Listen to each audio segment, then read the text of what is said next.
Welcome, everyone. Very excited and grateful to have the opportunity to begin with the second part of this awesome Lunch and Learn on Northern social work practice.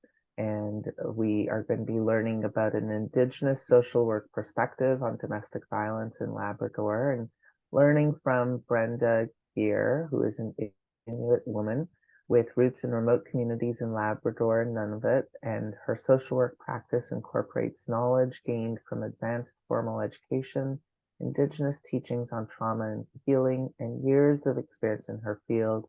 And her private practice, Gear's Indigenous Counseling and Consulting Services, is located in Unama'ki, and we are so grateful to have her back to do part 2 of this Lunch and Learn. As we prepare to begin, we want to begin with a land acknowledgement. So I want to invite you, you can see on the bottom right, placenames.mapdev.ca. Please put in the chat where you are joining us from so that we can acknowledge the ancestral Indigenous names of where you are located. And together, please join me in a land acknowledgement. So to begin, I want to invite you to take a moment to close your eyes and to perhaps reflect and feel connected to the land. Maybe it's a memory of a place where you feel especially connected. It could be a beach, it could be a hiking trail, it could be a garden, or perhaps you want to open your eyes and look outside if you're lucky enough to have a window and to see land and to feel connected to that land. But let's just take a moment of gratitude for where we are. And I would like to begin by acknowledging that I am speaking from Unama'ki, which is located on the ancestral and unceded territory of the Mi'kmaq, whose inherent rights were recognized in the peace and friendship treaties that were signed with the Mi'kmaq, Maliseet, and Passamaquoddy peoples from 1725 to 1779. This series of treaties did not surrender Indigenous land, resources, or sovereignty to the British Empire, but instead established rules for an ongoing relationship between nations. The treaties were later reaffirmed by Canada in Section 35 of the Constitution Act in 1982, and they remain active to this day. Let us take this time to pause in reflection and gratitude for the land where we live and work. And as we pause in gratitude, let us also have a moment of gratitude for all who have and continue to heroically care and advocate for this beautiful land. May we join them in this sacred work. Let us ground ourselves in the wisdom of the land-based Mi'kmaq teachings and values that we must all begin to learn. Let us work to decolonize ourselves, our practice, and this community that we share by working for justice for all living beings as an expression of our gratitude for being here. Let us take a deep breath and recenter ourselves away from the violent ways colonization fills our world and fills us. Let us take a deep breath and work on letting go of the unconscious bias that is everywhere, inside and out. May our session today lead us to be in right relationship with this land and with one another. When we acknowledge the land, we must also begin to acknowledge the wisdom of this planet and align ourselves with its truths. We are all treaty people.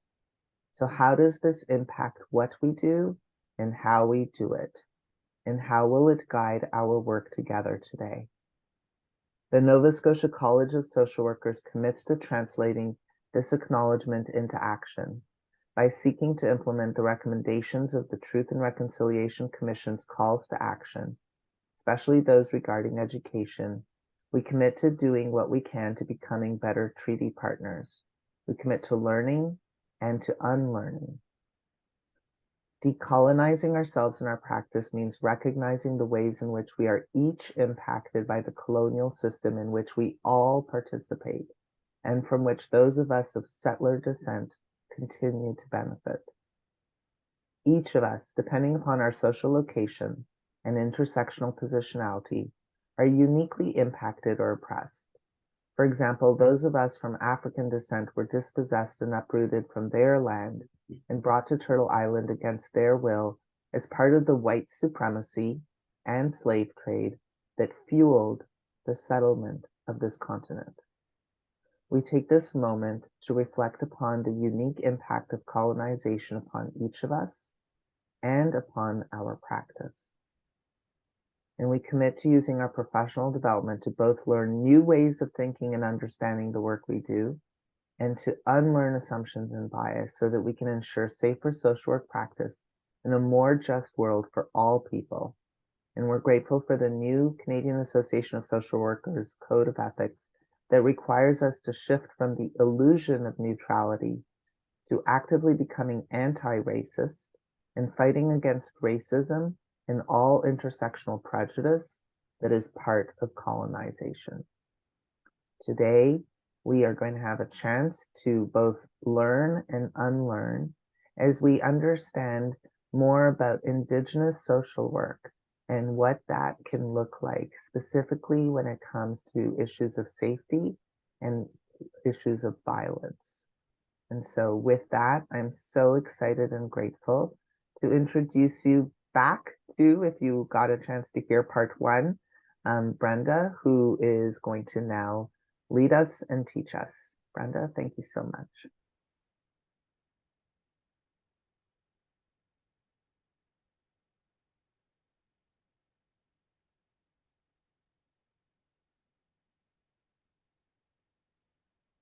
Can you see the screen?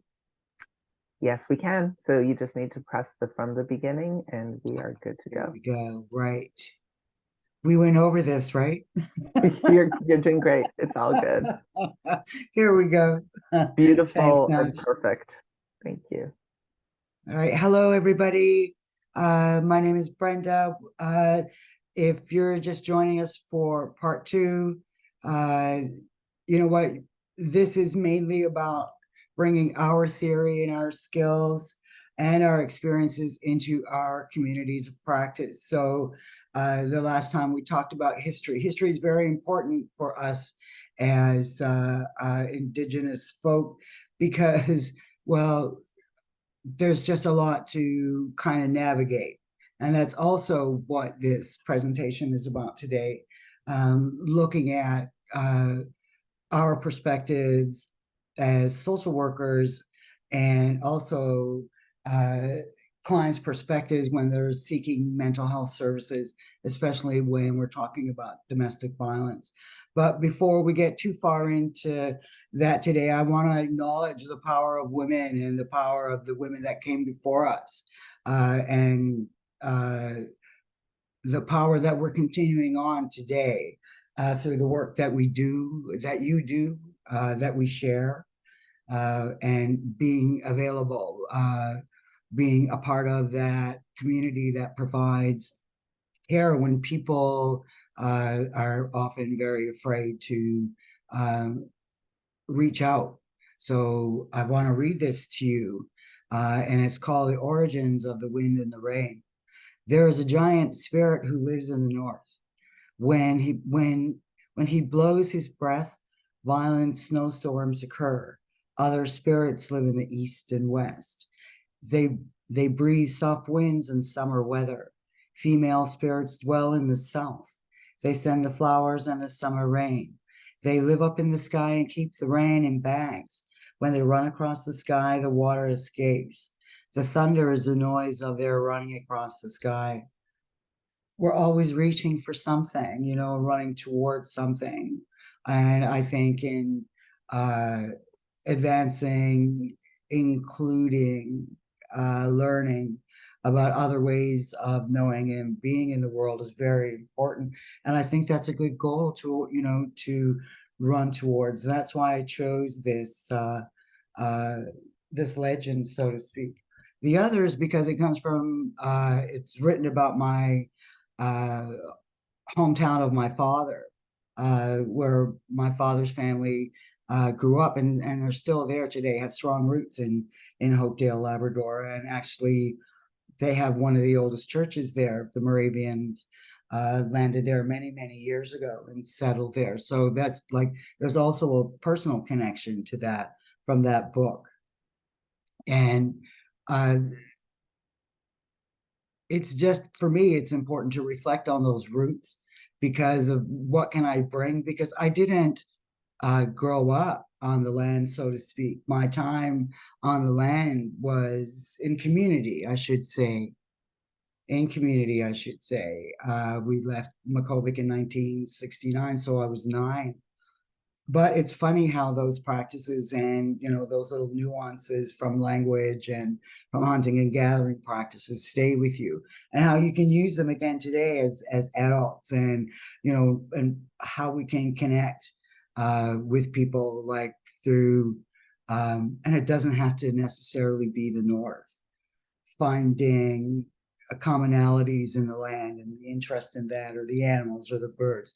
Sometimes it's the funniest things that can create that safe space, which we're going to be talking about today as really the foundation for doing any kind of work in domestic violence, or those who have experienced it, no matter how you identify.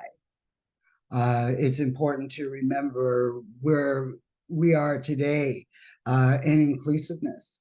I mean, oh, goodness, back in the 60s, I mean, Gloria Steinem was like it, you know what I mean?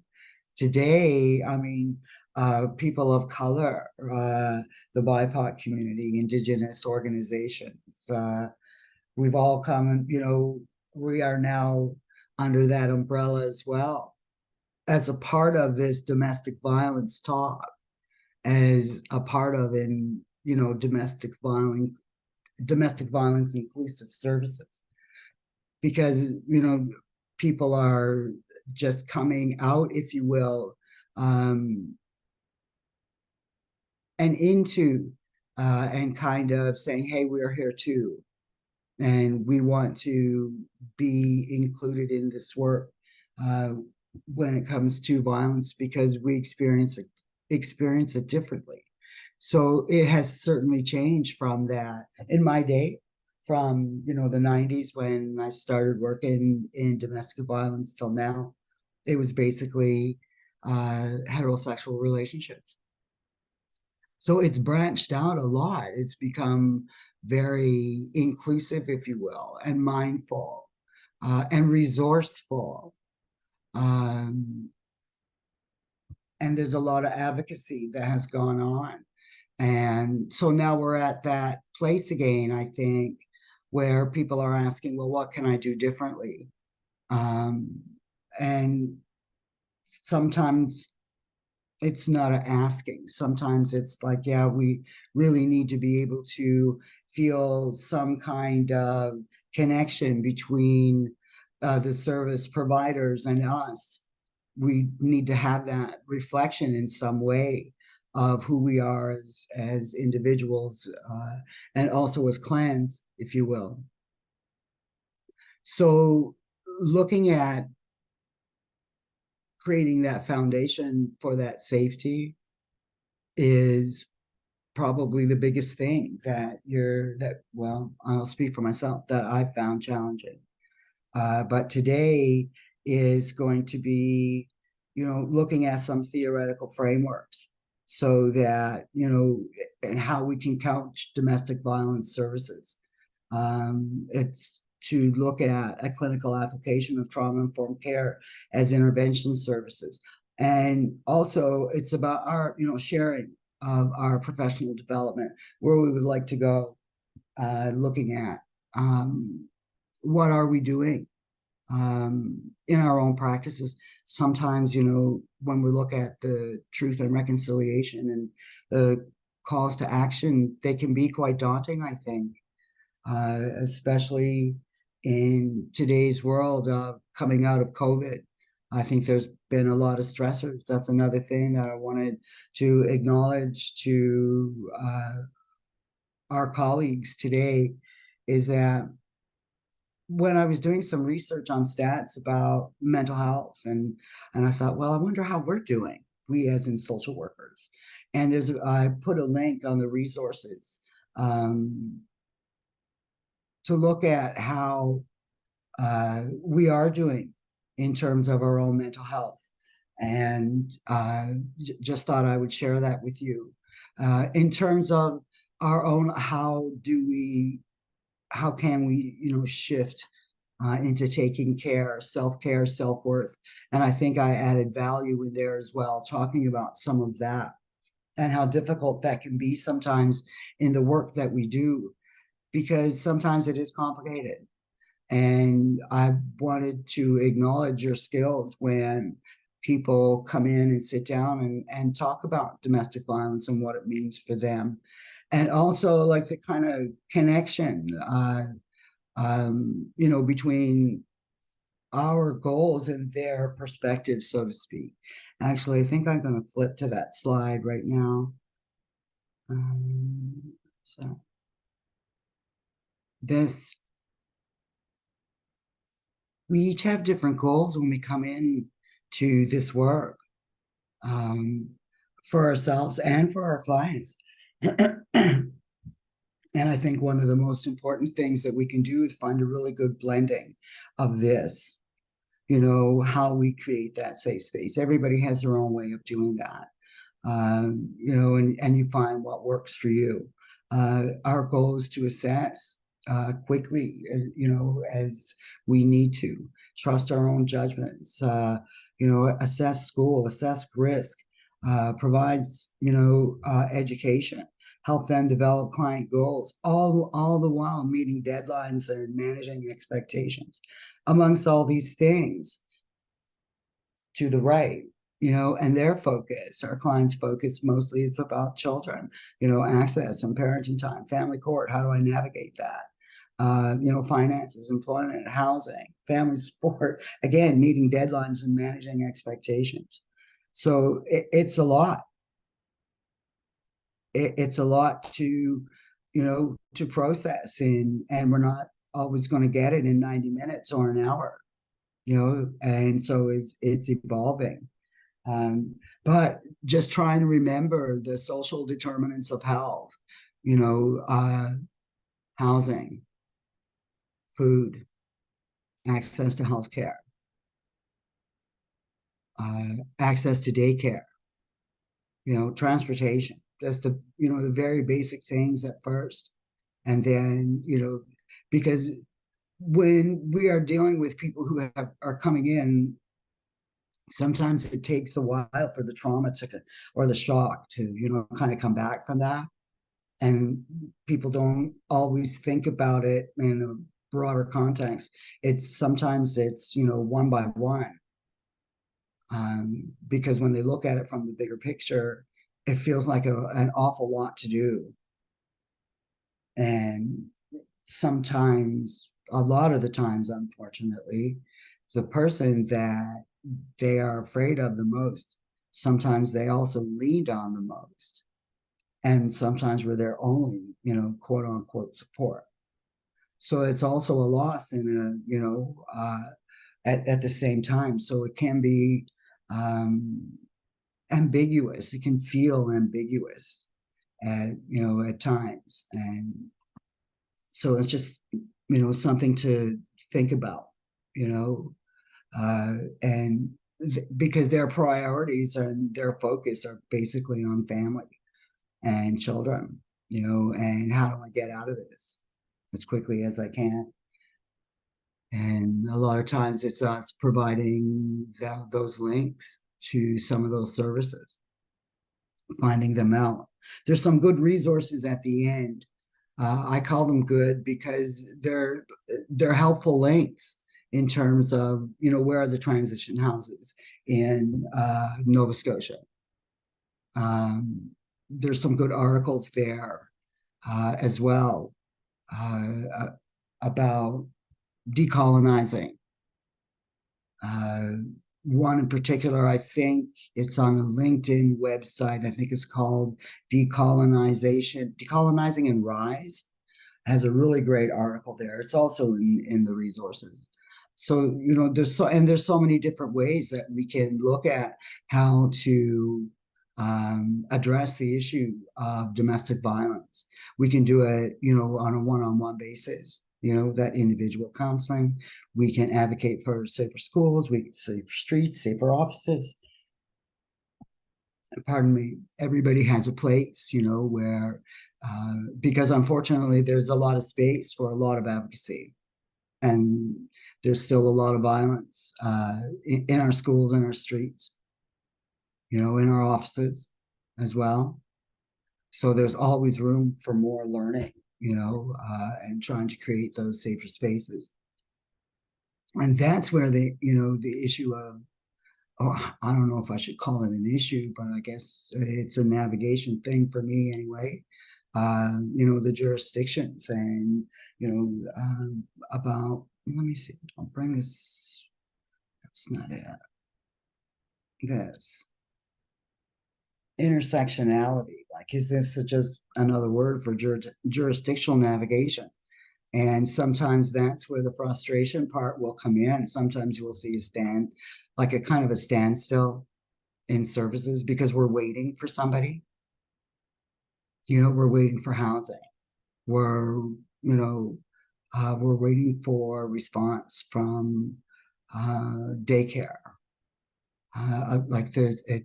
It takes a long time for it to all come together sometimes. And it can be frustrating for you and for them, and I don't know how, I can't imagine. Well, I would think that shelters, domestic violence shelters, are probably housing people that may not have, experienced domestic violence because of the housing situation. I don't know. I mean, I wonder, you know. But then again, I mean, like they have mandates to live under, to abide by, that guide them. And if they, sometimes that, if we step outside of that scope, even though there's that need, then, funding can be jeopardized as well. So I don't know who's going to do that. You know what I mean? But there's such a need for housing and stuff now. So it's all of these things that come together. And that's what I mean by valuing the work that you do, valuing the skills that the networking, the connections that you make, whether you're, in your first job or your 20th, your first year or your 20th. Those connections you'll be surprised when you have to reach out, oh yeah, because it helps.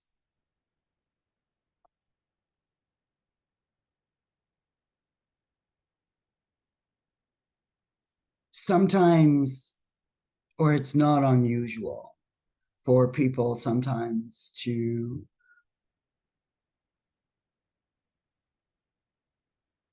kind of be reminded of the skills that they already have. Sometimes they're buried deep, and they think, like I don't know if I can do that. You know what I mean? But there's usually some place in the past that, yeah, I've done something very similar to that. Or, I've solved that problem before, or I've solved a problem before. That solution focus kind of thing. Or how would you do it now? Because there's always a first time for everything.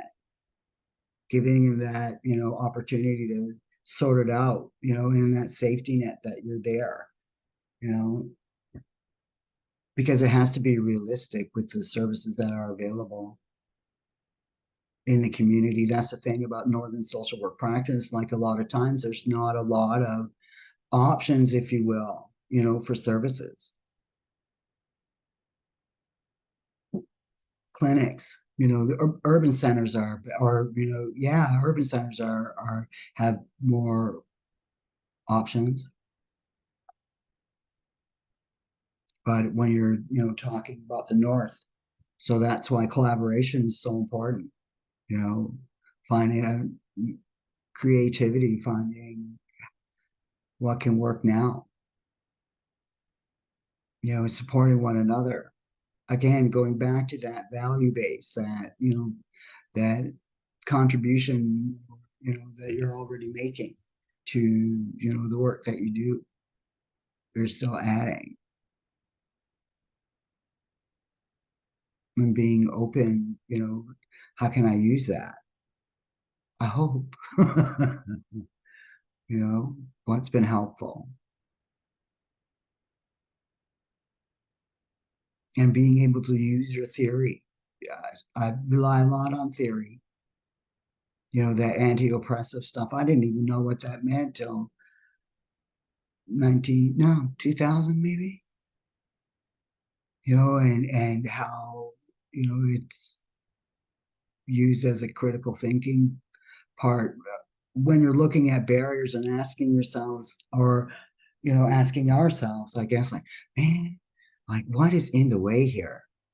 And sometimes we look at that and you take a deeper look. Well, how far are they away from that appointment? Do they have daycare? Do they have anybody to look after their kids? Sometimes there are some very practical things, and in Indigenous families, unfortunately, sometimes this is, you know, it's like intergenerational trauma. And so it's sad. It can be very sad to listen to their stories, because it's, they're trying to break a cycle of violence, and it's very hard when you're fighting against your family.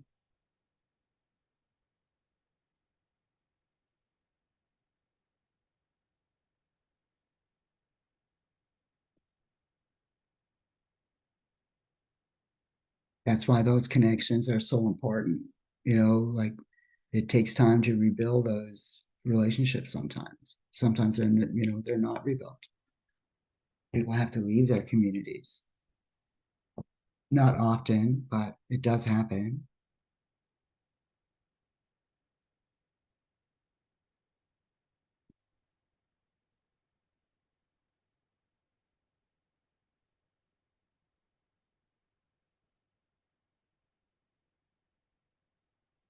I would like to learn more about the two-eyed seeing concept. Albert Marshall's, my understanding of it, and it's a weaving of sort, a braiding of Mi'kmaq ways of knowing and being, and also acknowledging, uh, or weaving other people's knowledge. How can we work it together? How can we work together to, reach the same kind of goal using, ingenuity, values, principles? It's being used a lot now in environmental stewardship.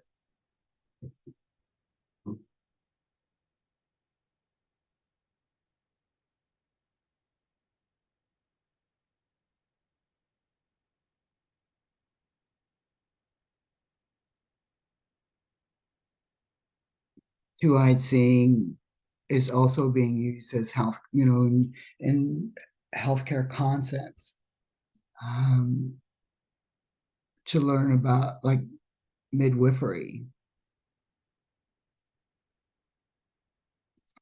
creating those, different spaces for birth.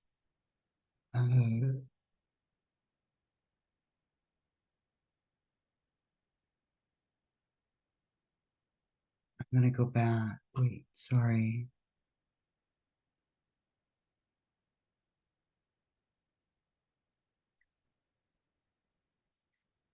I'm not sure what theories that, like at Dal back in the day, or the Maritime School of Social Work back in the day, it was this anti-oppressive structural feminist social work. I've added two-eyed seeing on there as a way of saying, like there's always different ways of knowing and being in the world.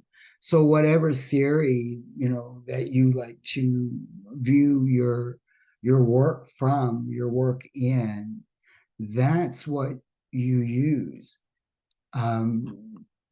Because we work to our strengths, and sometimes it takes a while to see the breadth of, a theory, anti-oppressive. Well, what does that really mean when we're talking about domestic violence work? And that's why it's kind of paralleled with family court processes, child welfare agencies, family and community care and education, mental health. Because when we look at that word in and of itself, and how do we attribute that work in these agencies, in these structures, as a feminist, as, an anti-oppressive social worker, as a trauma-informed social worker, as a two-eyed seeing social worker, so I mean, in each of us in our group, our identity, our collective, our tribes, we will be able to add on to that our own ways of knowing and being, and attribute that to the work that we're doing as social workers, as learners, as educators.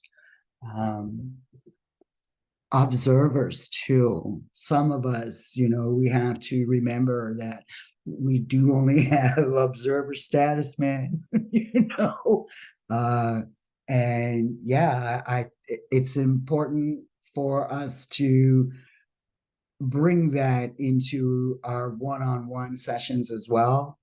Sometimes we forget that a part of that communication is by observing and listening, being that present, listening for the nuances. And do I need to bring in anti-oppressive? Do I need to look at structural barriers? What is the best approach that I can help understand? Because really, that's what we're talking about. For me anyway, is how do I reduce the barriers? But in order for me to reduce them, I need to understand them from their perspective. And so, I mean, it's important to, listen for those kinds of nuances.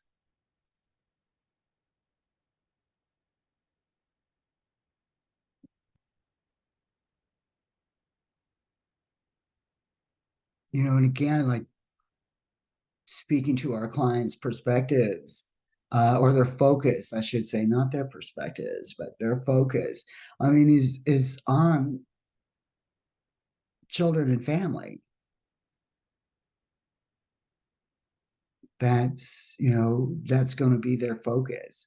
And sometimes it's kind of hard to uh, navigate all those other things, meeting deadlines, doing the safety risks, and or completing the safety risks, and following up. And, sometimes there's a lot of need. And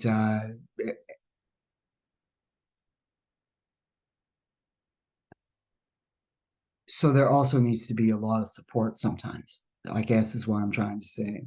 You kind of got to be in it for the long haul in the beginning, because the first thing you're doing is building that trust and that safety. Let's not say trust. It takes a while to build that, but we can, you know, it won't lead to trust either if you don't create that safety. You know what I mean? So you got to be that place where they want to keep coming back. You want to be that person where they want to keep coming back and talking to you. Um, you know, uh, Even if it's just for a chat, that connection. Let them define the connection.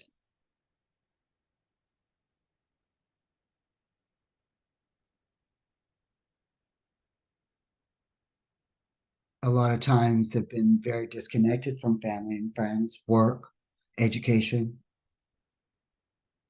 So it can be sometimes it's, how do I do this? I haven't done this before. What do you mean you don't have a bank account?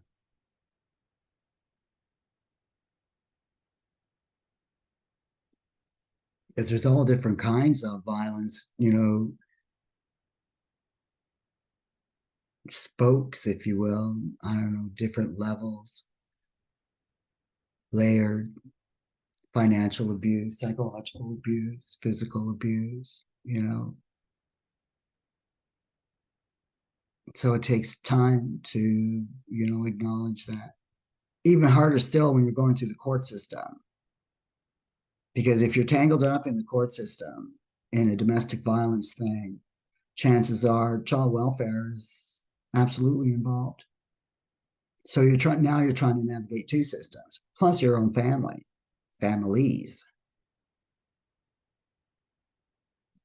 and each of them has their own opinions, if you will, you know. So it can be challenging for, you know, people in domestic violence situations.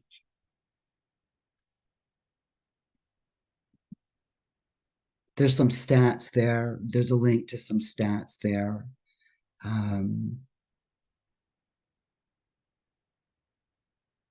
2019, I think, was the last time. I think these are federal stats on domestic violence and also on homelessness.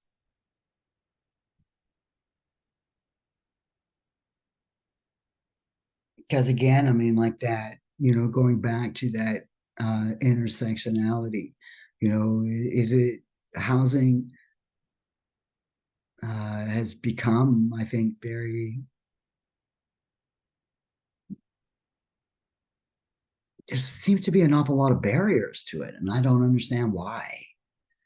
And you wouldn't think that navigating either of our systems or territories, provinces, federal, would be that difficult for housing, for them to understand the need. Is that not a social determinant of health? Like, how can you ask Jack to build a house without straw? Can't do it. You gotta. Anyway, let's not go down that path. There's gonna be a whole other topic altogether. But what I'm saying is that, like, it's becoming, social workers are becoming more connected to those services. I think in terms of progress, uh, in the last 30 years, there's more of that for me, from my perspective. You know, there are more agencies and more resources for all walks of life, really, from the last 30 years. And, research areas are contributing to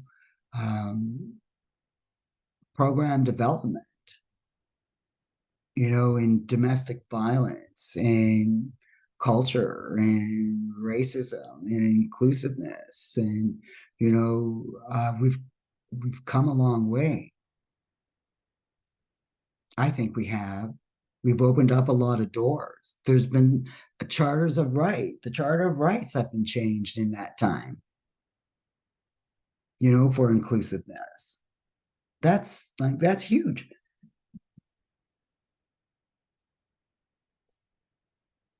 And again, the contributions of the people before us, and the contributions that people are, continue to do. Somebody always picks up the torch.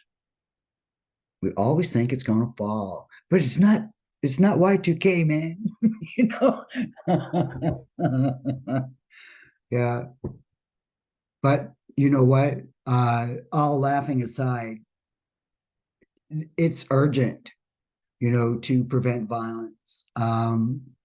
Violence is increasing. Violence has changed a lot also in 30 years. It's increased, and it's become a science almost, like in and of itself, like along like with homicides and uh, racism, like guns, kidnapping, sex trafficking, pornography. Like this, like exposure is like that has like exploded. Access to that has exploded. Incidences of that, yeah, people are becoming more and more violent, unfortunately. Sometimes, I shouldn't say it all the time, but I mean, like, yeah, some of it is quite brutal. Homicides.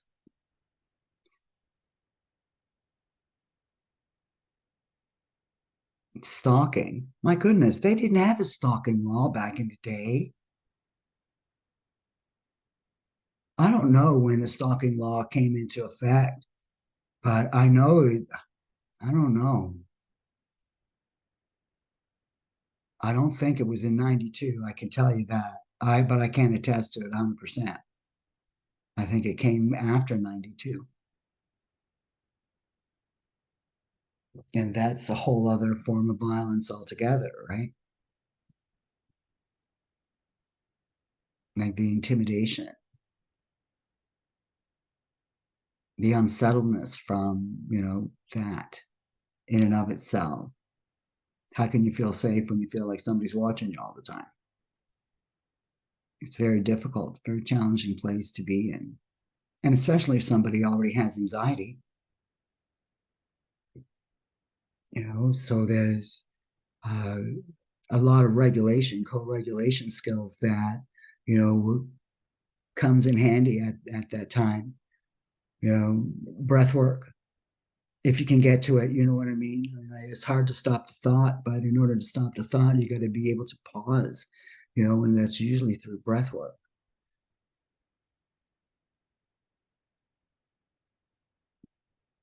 So yeah, bringing your skills and being able to recognize that is very important. That's why observing and hearing, really listening to that experience becomes so important. Because there are times I would imagine that right now, like with the limited resources that we have right now, and I don't mean to say that there aren't any resources. I think everybody's super taxed. I think there are wait lists, for a lot of different services, and that's just, the climate that we are in right now. So it's really difficult. Like, when we ask, when I say do your best always, well, then, you know what? Sometimes our best is what we got. It really is. Not because we don't want it to be, but because that's what's available right now. And it's hard to, sometimes it feels like it's not enough.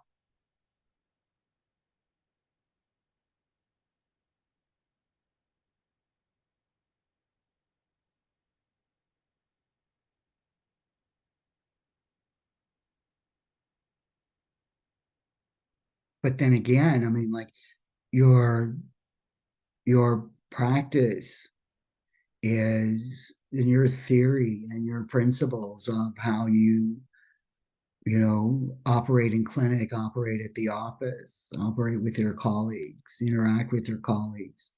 Those skills can also, they help us too, man. They really do. Like that. Sometimes we kind of got to step away from it, and look at it clinically. Like, yeah, am I crazy? You know what I mean? But, you find out that, no, man, like this is what it is right now. This is a response to the reality of the limitations sometimes in the work, and how we are limited. And, we see those gaps, and it can be alarming sometimes, I think. But all we can do is that one-on-one gap, and advocate to close the gap, in a way that works for you. Where do I send that message to? Or I'm noticing this.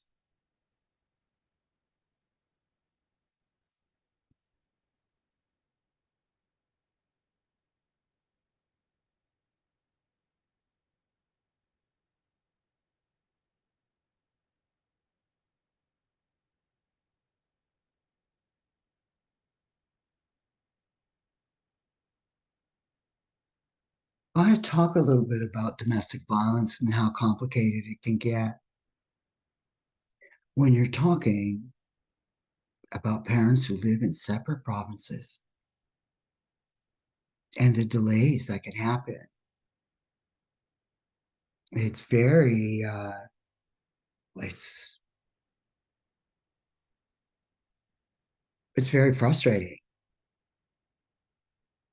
I mean, both as a clinician, and I can't imagine what, how it feels. She can tell me how, it feels and what she's experiencing, but it's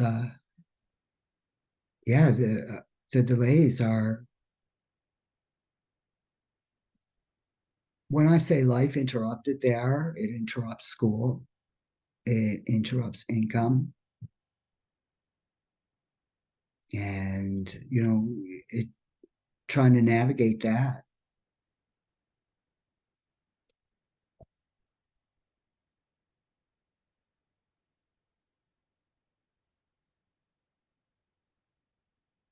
Yeah, and it hasn't changed all that much, unfortunately.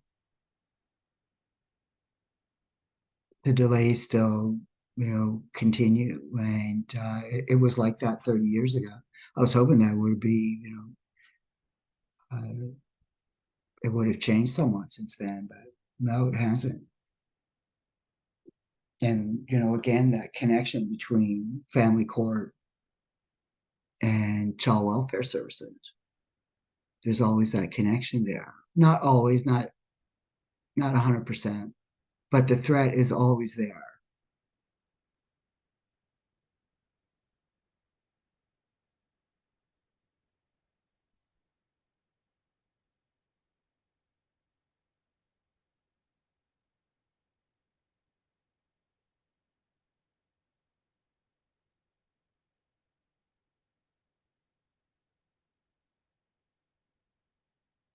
You know, when we operate in clinics or wherever we work, I guess we just really never know who's going to be, walking through the door a lot of times. And I think, like having some kind of a ear, if you will, for that listening part, about decolonizing mental health. It's not just in Indigenous communities, you know, uh, but I don't want to spend a whole lot of time on this because, um, I don't identify with this group. I'm not a part of their group. Uh, I support their movement, the inclusiveness, because, again, going back to the 60s when, the feminist movement came about, um, Black women were saying, well, wait a minute, where are we in all of this? Because it was from uh, a very mainstream perspective. And so, that again, going back to the theories, like our own ways of knowing and being in the world and how we would support uh, their perspectives. How do we do that when we're not a part of that group? Again, that allyship, right?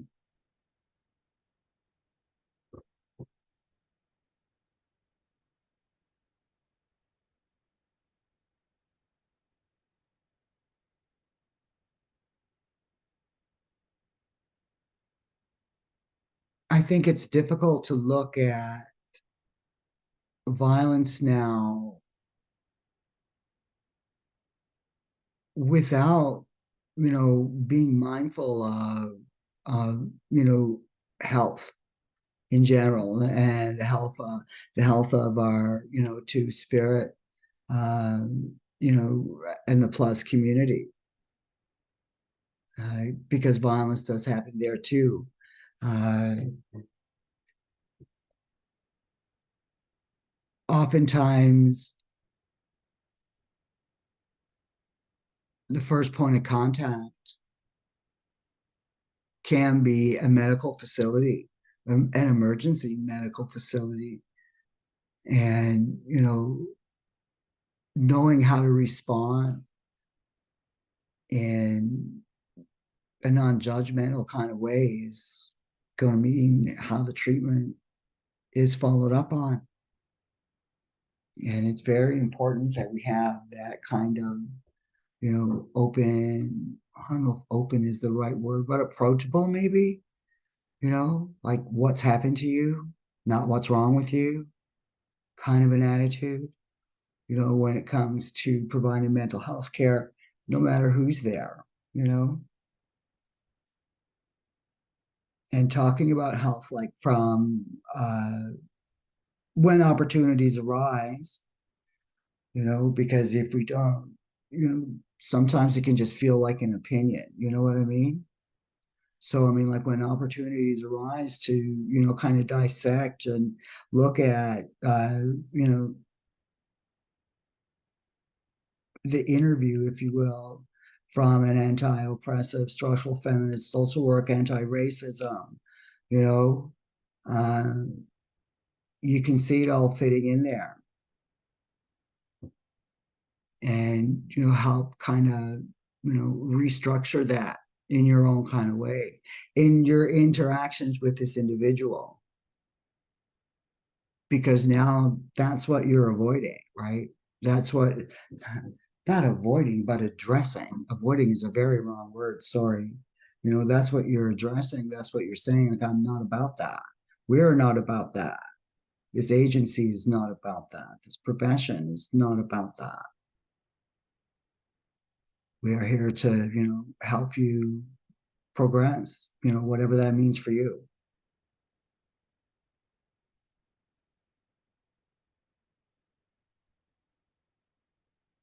Whatever your experience, whether your first years or 20, be you, work within your scope.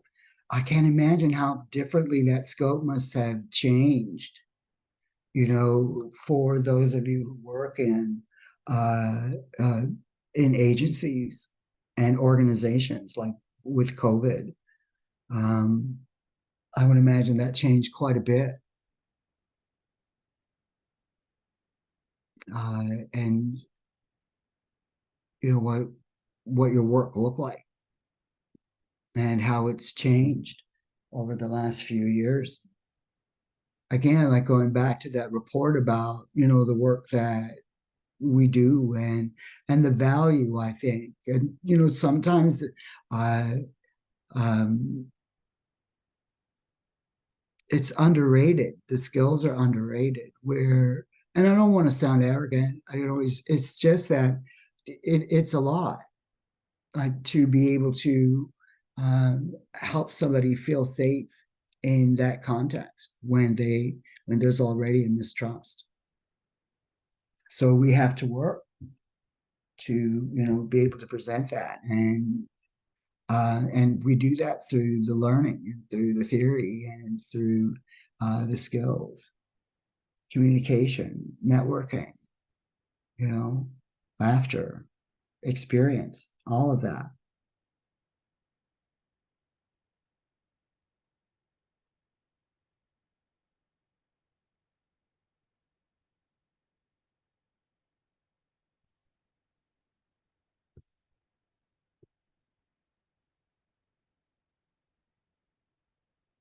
This is meant for the end.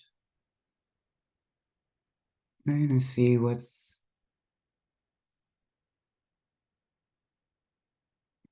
comes up. Does anybody have any questions? We are getting close to the end of our time, but it's okay because if people have to leave a little early, this is being recorded and it will be in our YouTube channel.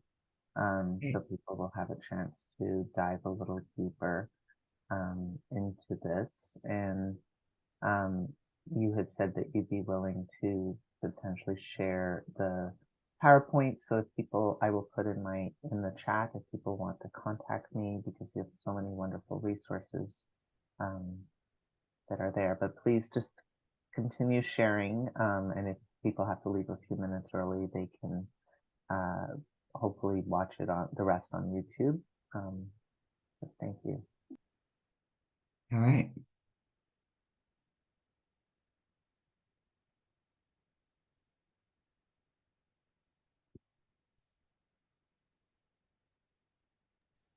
When I'm talking about value, like value for work, um, our code of ethics, following that, and how do we transfer that into the work that we do? You know, that processing piece, that reflection piece, that knowledge piece, um, into good practice, and better still into best practice.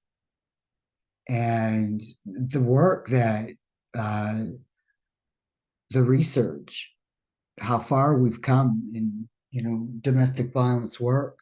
And I think I'm forgetting a very important word or words in this. And this is all about violence prevention. Reducing violence. I don't know if we'll ever be able to prevent it, globally, but we can present its harmful impacts that it has, as a society as a whole. There's so many different ways to look at, the impacts of um, intimate partner violence. There's whole institutes that, do nothing but research intimate partner violence. It's become its own science. I mean, I know in BC, they were doing studies using sports science to, I don't know, measure, if you will, the impact a punch to the head, traumatic brain injury. So I mean, like it has come. I mean, like looking at the neurobiological aspects of it too. I mean, it's a terrible aspect to think about, but I mean, sometimes that is the reality. I mean, and then there's fatality as well. When we're looking at it from an Indigenous perspective, that's why the Missing and Murder Indigenous Women and Girls Funds were created, because of violence. That's a sad state of affairs. But it's necessary, to try and keep people safe. So again, I mean, like context around, the systems that are involved, our own stories that led us to this point, who our supports are, you can tell, who your supports are sometimes simply by nobody having any or somebody having none, you know, big red flag, big red flag. They're unable to report anybody. It's not a good sign. So again, that's, that systems analysis kind of thing that, what led you here? and what can I do?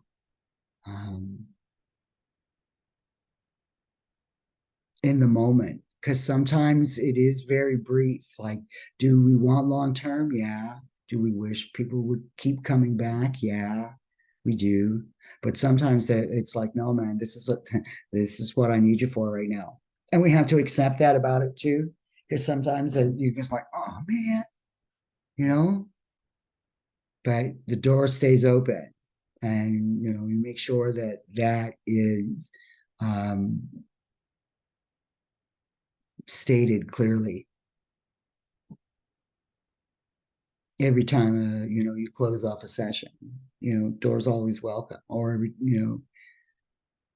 doors always open, I should say.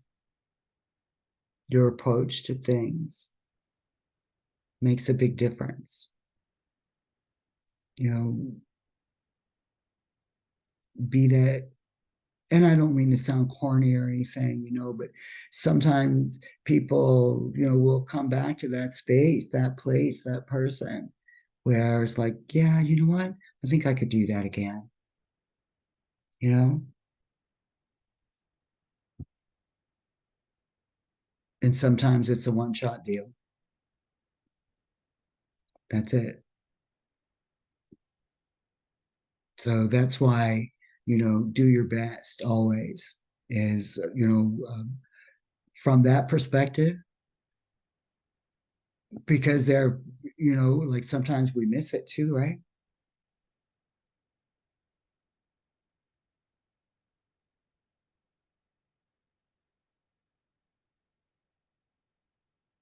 Be thoughtful in your recommendations, be confident in your recommendations too.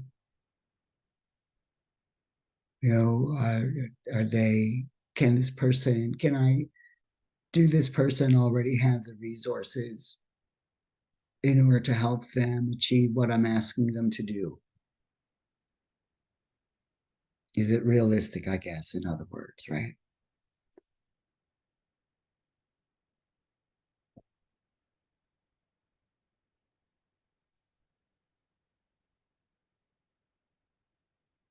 And sometimes we don't have anything, because we can't know it all. But it's important, well, I guess you decide, in that moment, do I reach out to a colleague, or, let's say, hey, can you help me with this? Or, point the client in the direction of the help in and of itself, that referral kind of piece. Be honest about your limitations. That's really important.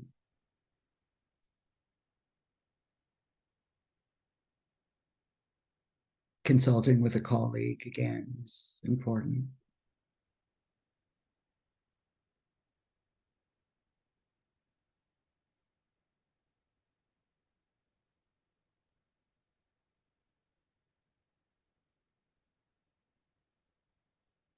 So bringing your own skills, your own experience, your own theories, your own learnings, your own professional development, your own judgment is always, like the very best place to start.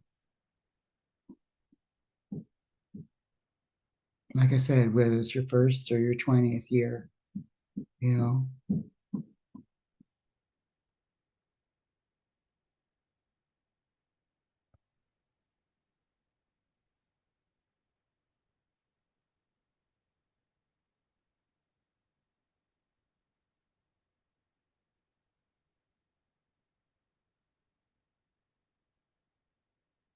I'm going to tell you a little bit about this book pick, and then I'm going to call it a day.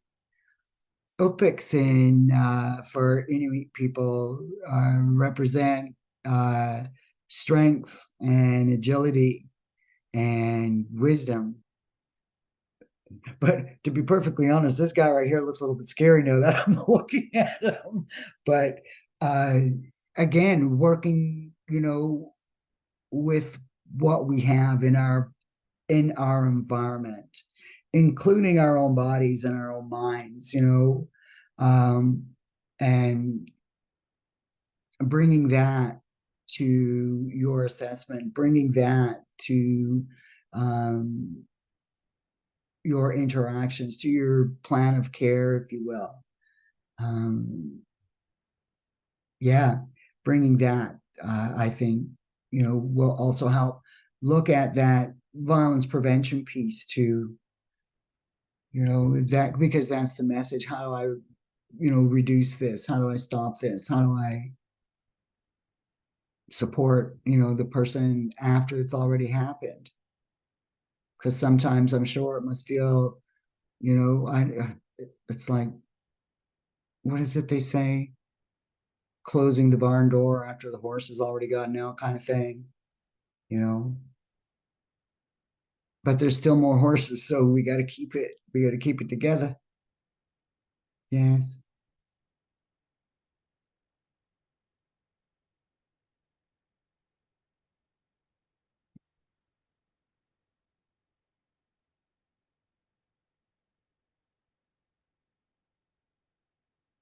Well, thank you very much, everybody, for being here today. Thanks, Naj. Thank you so very much. We are so incredibly grateful to have you sharing so much of your wisdom and experience with us and those resources. So just for everyone, you can contact me at the college, and Brenda's been gathering some wonderful YouTube videos and resources, and this can help us in our larger quest to bring healing and decolonizing ourselves and the world around us. Always so wonderful to get to be in your presence, even if it's virtual, because you have such a grounded, wise way about you, and invite us to realize that it doesn't have to be as hard as we sometimes think. It's about doing the best we can and loving each other through the process. So grateful to you for sharing so much of your wisdom with us, so much of your experiences and understanding and teachings. And may each of us go forth to make of the rest of this day a day that will bring healing wherever we are, even if it's by changing our assumptions or inviting others to join us in questioning things we were taught so that we can work on a new and healthier and safer world for everyone. Thank you. Have a good day, everybody. Bye, everyone. Bye-bye.